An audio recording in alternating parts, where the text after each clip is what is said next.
මගේ නම රියා. වයස අවුරුදු 26යි. ජීවිතේ කියන්නේ අපි හිතන තරම් සුන්දර දෙයක් නෙවෙයි කියලා මට තේරුණේ ගොඩාක් පොඩි කාලෙදිමයි.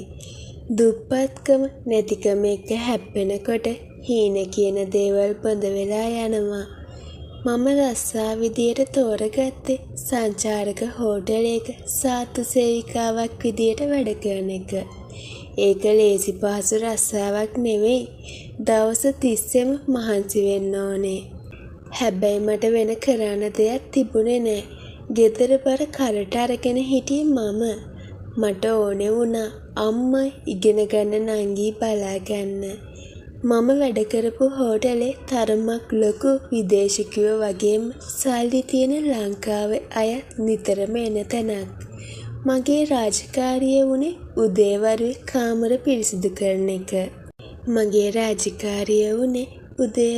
කාමර පිරිසිදු කරන එක. හැමදාම වගේ මම උදේ ඉඳන් හවස වෙනකන් එක එක කාමර වලට ගිහින් ඇඳ ඇතිරිලි මාරු කරනවා. බාත්රූම් හොදනවා. කාමර අස් කරනවා. මේක මට පුරුදු වෙලා තිබුණා. හෝටලේ මැනේජර් මහත්තයා සැර කෙනෙක් නිසා පොඩි වැරැද්දක්වත් නොවෙන්න වග බලා ගන්න මට සිද්ධ වුණා. එදා දවසත් මට සාමාන්‍ය දවසක් වගේමයි පටන් ගත්තේ. හෝටලේ තරම කාර්යබහුල දවසක්. මට ලිස්ට් එකක් ලැබිලා තිබුණා අස් කරන්න ඕන කාමරවල නම් එක්ක. මම ට්‍රොලියක් තල්ලු කරගෙන 3 වෙනි තට්ටුවට ගියා. එතන කොනම තිබුණේ 305 අංක කාමරය. මගේ ලිස්ට් එකේ හැටියට ඒ කාමරේ අමුත්තෙක් ඉන්න බවක් සටහන් වෙලා තිබුණේ නෑ. චෙක් අවුට් වෙලා ගිහින් කියලා තමයි තිබුණේ. මම පුරුද්දට වගේ දොරට දෙපාරක් තට්ටු කරා. ඇතුලෙන් සද්දයක් නෑ. කවුරුත් නැතුව ඇති. මම මටම කියාගත්තා. මම මාස්ටර් කී එක දාලා දොර ඇරියා. කාමරේ පුරාම පැතිරිලා තිබුණේ සැර සෙන්ට් සුවඳක්. AC එක දාලා තිබුණ නිසා හොඳටම සීතලයි. මම හිතුවේ අමුත්ත ගිහින් ටික වෙලාවක් නිසා ඒ සීතල රැඳිලා තියෙන්නේ නැති කියලා. මම ට්‍රොලිය එළියෙන් තියලා අලුත් ටවල් වගේක් අතින් අරගෙන කාමරේ ඇතුළට ගියා.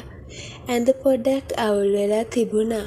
මම කෙලින්ම ගියේ ඇඳ ළඟට නෙවෙයි බාත්රූම් එක පැත්තට.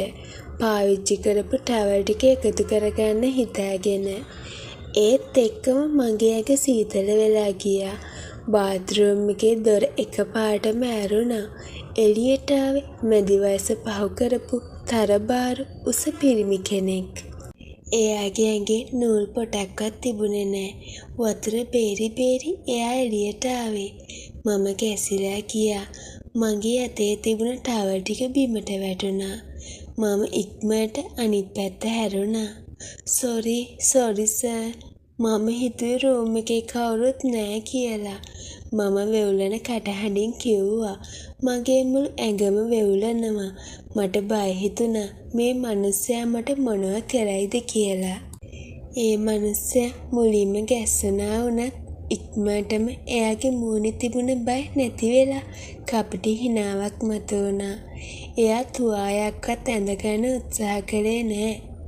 තමුසෙලා කොහොමද දොරට තට්ටු කරන්නේ නැතුව එන්නේ? එයා ගොරහැරි සන්දෙන් ඇහුවා. මම තට්ටු කළා සර්. සද්දයක් නැති නිසා ලිස්ට් එකේ තිබුණේ කවුරුත් නෑ කියලා. මම ගොතක ගහ උත්තර දුන්නා. ලිස්ට් එක වැඩක් නෑ මට. මම තාම රූම් එකේ ඉන්නවා. තමුසෙ මගේ ප්‍රයිවසි එක නැති කළා. තමුසෙ දැක්කනේ මම හිටපු විදිය. එයා අඩියක් ඉස්සරහට තිබ්බා. මම ආයෙ පස්සට වුණා. සමාවෙන්න සර්. මම දැක්කේ නෑ. මම දැම්ම යන්නම්. මම දොර පැත්තට දුවන්න හැදුවා. ඒත් එයා දුවලා ඇවිත් දොර වහලා දැම්මා. එයා හිටියේ දොරයි මමයි අතරමැද. මට දැනුනේ පුදුම අපිරියාවක් වගේම බයක්. යන්න එහෙම ලේසියෙන් යන්න බෑ. මම මැනේජර්ට කිව්වා තමුගේ රෙපියුටේෂන් එක ඉවරයිනේ. අනිත් එක මට පුළුවන් තමුසිට විරුද්ධව කම්ප්ලේන්ට් කරන්න. තමුසි මගේ කාමරයට ඇවිත් මාව බ්ලැක්මේල් කරන්න හැදුවා කියලා මම කිව්වොත් අනේ එපාස මම දුප්පත් කෙල්ලෙක්. මගේ රස්සාව නැති කරන්න එපා. ඒ මනුස්සයා මගේ දිහා උඩ ඉඳන් පල්ලෙහාට බැලුවා. එයාගේ ඇස්වල තිබුණේ අමුතුම බැල්මක්. හරි මට පුළුවන් මේක ෂේප් කරන්න. හැබැයි මට පොඩි උදව්වක් ඕනේ. මොකක්ද සර්? මම බයෙන් ඇහුවා. අද රෑ 10ට මේ රූම් එකට එන්න ඕනේ. රෑ? ඇයි සර්? මම රෑට වැඩ කරන්නේ නෑ. මම ඉක්මනට කිව්වා. වැඩ කරන්න නෙවෙයි ඔයි එන්න කිව්වේ. මගේ පුද්ගලික වැඩකට. තමුසේ රෑ 10ට ආවේ නැත්නම් මම හෙට උදේම මැනේජර්ට කියනවා. තමුසේ මගේ කාමරයට ඇවිත් මට අයිති යෝජනාවක් ගෙනාවා කියලා. එහෙම වුණොත් තමුසේගේ රස්සාව ඉවරයි. පොලිසියට යන්න වෙයි. මගේ ඔළුව කැරකෙන්න ගත්තා. මේ මිනිස්සයා මහා ජරා යෝජනාවක් මේ කරන්නේ. ඒත් මට මගේ රස්සාව වටිනවා. අම්මගේ බෙහෙත් වලට, නංගී ක්ලාස් ෆීස් වලට සල්ලි හොයන්නේ මේ රස්සාවෙන්. ඒත් සර් කිසිම කතාවක් නැහැ. රෑ 10ට දොරට තට්ටු කරන්නේ නැතුව කෙලින්ම ඇතුළට එනවා. දොර ලොක් කරන්නේ නැහැ. ආවේ නැත්නම් හෙට උදේට බලාගමු. එයා දොරෙන් අයින් වුණා. මම පණ එපා කියලා එළියට දිව්වා. එළියට ඇවිත් මම හති ඇරියා. මගේ හිතේ තිබුණේ ලොකු බරක්. මොකද කරන්නේ? මම මැනේජර්ට කිව්වොත් එයා කාගේ පැත්ත ගනීද? අනිවාර්යයෙන්ම ගෙස්ගේ පැත්ත. මේක ලොකු සල්ලිකාරයෙක් වගේ. මගේ කතාව කවුරුත් විශ්වාස කරන එකක් නෑ. දවස් 30ෙම මම හිටියේ ගින්දරෙන් වගේ. හවස ඩියුටි ඕෆ් වෙලා මම ගෙදර ගියේ නෑ. මම ස්ටාෆ් රූම් එකට වෙලා කල්පනා කළා. අන්තිමට මම තීරණයක් ගත්තා. මගේ රස්සාව බේර ගන්න නම් මට මේකට යන්නම වෙනවා. මොනවා වුණත් කමක් නෑ. මම යනවා. රෑ 10 වෙද්දි හෝටලේ කොරිඩෝර් පාළුයි. මම හෙමින් 305 කාමරේ පැත්තට ගියා. මගේ හදවත ඩඩ්ඩක් ගාලා ගැහෙනවා. මම ඇඳගෙන හිටියේ මගේ සාමාන්‍ය ගවුමක්. යුනිෆෝම් එක ගලවලා තිබුණේ. මම වටපිට බලලා කවුරුත් නැහැ කියලා ෂුවර් කරගෙන දොරේ හැන්ඩල් එක කැරකෙව්වා. දොර ඇරුණා. කාමරේ ඇතුළ අඳුරුයි. නිල් පාට ඩිම් ලයිට් එකක් විතරයි දාලා තිබුණේ. කාමරේ පුරාම සිගරට් සහ මත්පැන් සුවඳක් පැතිරිලා තිබුණා. ආවද? මම හිතුවේ නෑ ඒ කියලා. අර මිනිස්සයාගේ කටහඬ ඇහුණා. මම බයෙන් ඇතුළට ගිහින් දොර වැහුවා. මගේ ඇස් අඳුරට හුරු වුණාම මම දැක්කා එතන වුණු දේ.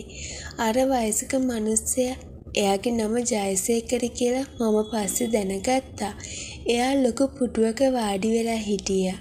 එයාගේ අතේ විස්කි වීදුරුවක් තිබුණා. එයා හොඳටම වෙරි වෙලා හිටියේ. එයා ඇඳගෙන හිටියේ කොට කලිසමක් විතරයි. හැබැයි මම පුදුම වුණේ එතන හිටපු අනිත් කෙනා දැකලා. ඇඳ විට්ටම ළඟ තව පිරිමි ළමයෙක් හිටගෙන හිටියා. එයා හරිම තරුණයි. වයස අවුරුදු 25ක් විතර ඇති. උස හරිම හැන්සම් කොල්ලෙක්. එයාගේ ඇඟ දැක්කම ඕනම කෙල්ලෙක්ගේ හිත නවතින જાතියේ රූපයක් එයාට තිබුණේ. එයා ඇඳගෙන හිටියේ ටවල් එකක් විතරයි. මම හිතුවේ සර් තනියම කියලා. මම පස්සට වෙන්න හැදුවා. බය වෙන්න එපා. මේ මගේ යාළුවෙක්. එයා රොෂාන්. ජයසේකර hina වෙමින් කිව්වා. මම තමුසිට කිව්වේ නෑනේ. මම තමුසිට මොකුත් කරනවා කියලා. මට ඕන පොඩි එන්ටර්ටේන්මන්ට් එකක්. මම රොෂාන් දිහා බැලුවා. එයා මගේ දිහා බැලුවේ හරිම අමුතු විදියට. එයාගේ ඇස්වල තිබුණේ ආරාධනාත්මක බැල්මක්. ඒ බැල්ම මගේ හිතේ තිබුණ බය නැති කරලා වෙනම හැඟීමක් ඇති කළා. ළඟට එන්න රියා. රොෂාන් මෘදු කටහඬින් කතා කළා. මම නොදැනුවත්වම වගේ එයා ළඟට ඇදුණා.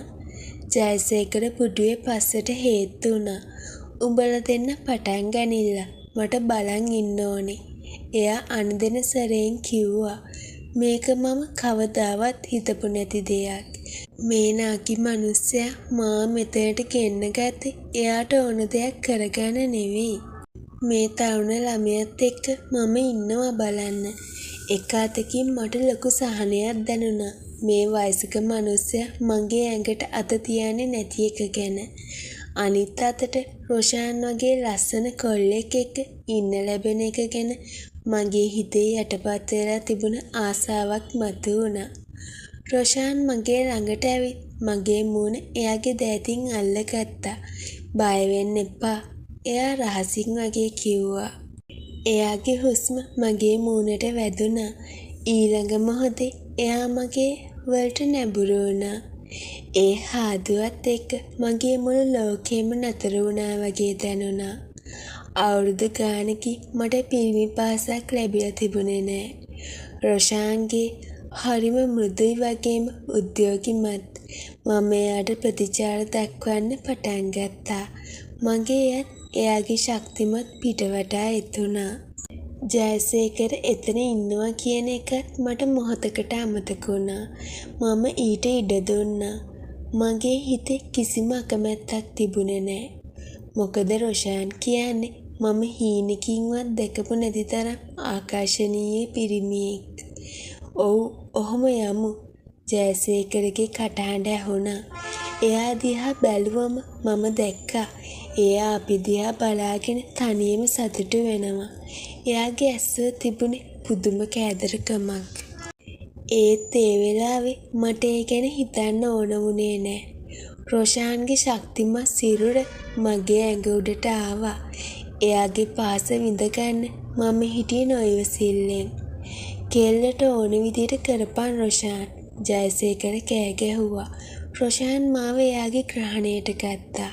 එයා මාව උපරිම සතුටකට ගෙනියන්න උත්සාහ කළා. මමත් මගේ හැඟීම් පාලනය කරගන්නේ නැතුව එයත් එක්ක මොහොත වින්දා. තරුණ පිරිමි ළමයෙක්ගේ තියෙන ජවය, ශක්තිය මම එදා හොඳටම අත්විඳා. විනාඩි ගාණක් නැත්නම් පැයක් විතර ගත වෙන්නේ නැති. කාලය ගැන මට නිශ්චයක් තිබුණේ නෑ. අන්තිමට අපි දෙන්නම උපරිම සතුටටපත් වෙලා ඇඳ උඩ ගිමන් හැරියා. ඔයා හරිම ලස්සනයි. එයා මගේ කාණ්ඩ කියලා කිව්වා. හරි වැඩේ ඉවරයි. උඹලා දෙන්නම මාව සතුටු කළා. මේක තියාගන්නවා. රියා දැන් තමුසෙට යන්න පුළුවන්. ආයෙ හෙට මේ ගැන කතා කරන්න එපා. මම හෙමින් ඇඳෙන් බැස්සා. ඇඳුම් ටික ඇඳගත්තේ ලැජ්ජාවෙන් වගේ. රොෂාන් තාම ඇඳේ හාන්සි වෙලා මගේ දිහා බලන් හිටියේ hina වෙලා. රොෂාන් එක ගත කරපු ඒ වෙලාව මට කවදාවත් අමතක වෙන්නේ නෑ.